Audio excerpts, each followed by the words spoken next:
बिस्मिल्लाहिर्रहमानिर्रहीम। तमाम दोस्तों को मेरी तरफों अस्सलाम वालेकुम। अज का साडा व्लॉग जिहड़ा जी असीं बनाने गए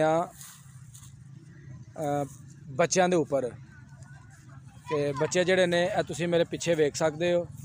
बच्चे खेल रहे हैं। तो मेरे दोस्त ने बड़े अजीज दोस्त जनाब मलक अरशद साहब। जनाब अज तुहानूं दस्सन दे कि जिहड़ा असीं खेडने खिद्दू टला किस तरीके नाल खेडिया जांदा वे। तो असी जनाब अगे रिक्वेस्ट करने कि जरा थोड़ी सारी एक शाट ते लगा के वहान। हाँ जी मलक साहब जरा जनाब जरा दस्सिओ।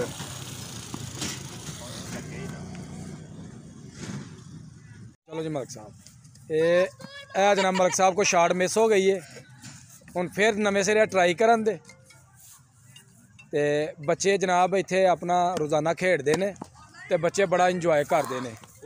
तुसीं वेख सकते हो कि बच्चे जिहड़े ने जनाब खेलन डे ने। बच्चे अगर इहो जिहा एक्टिविटीज़ का प्रचार करते हैं तो बच्चे एक सेहतमंद माहौल दे विच पल रहे हैं।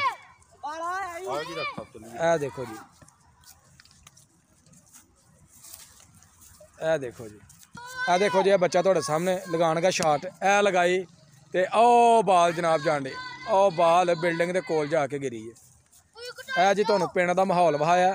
इंशाअल्लाह तुहाडी खिदमत दे विच हाज़र होवांगे दोबारा कोई नवा व्लॉग लैके। देखो जी पिंड की खूबसूरती पिंड के खेत खलियान सारिया चीज़ां जनाब तुहानूं दिखा रहे हैं। बड़ा खूबसूरत मंजर है। तुसीं देख सकते हो सामने सूरज के गरूब होने का भी मंजर है जी। खूबसूरत गरूब आफ्ताब।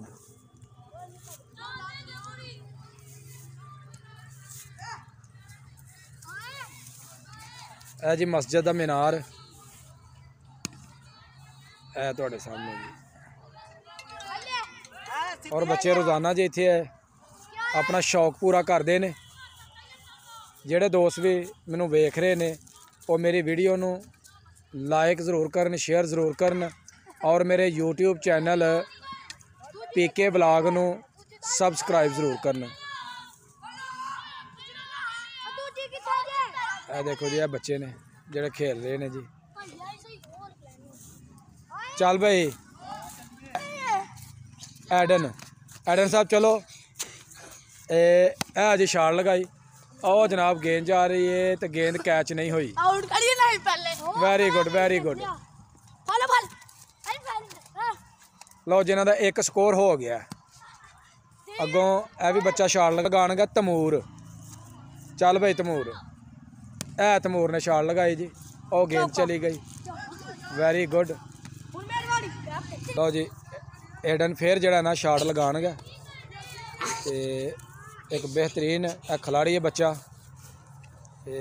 शाट लगाई जी और गेंद जान डई है और गेंद छक्का हो गई जी। हुण फिर जनाब तमूर की वारी आ गई है। तो तमूर ने शाट लगाई लेकिन बा मुश्किल एक ही स्कोर बन सकता है या आउट हो सकता है। नहीं जी कुछ नहीं हो सकिया। तो जी इंशाअल्लाह तुहाडी खिदमत दे विच दोबारा जिहड़ा ना असीं हाज़र होवांगे कल। तो यह तुहानूं अपने गाँव की जिहड़े मैं मंजरकशी दिखा रहा। इंशाअल्लाह इस गाँव के उत्ते तुहानूं एक बेहतरीन वीडियो बना के तो तुहाडी खिदमत दे विच पेश की जाएगी।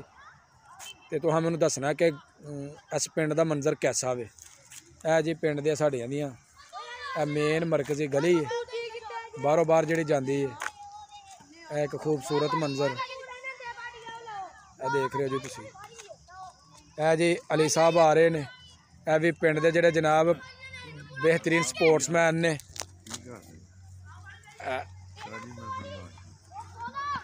जी अली भाई असीं बनाण डे एक बच्चों के वीडियो बच्चों की अपना खेल कूद के उपर।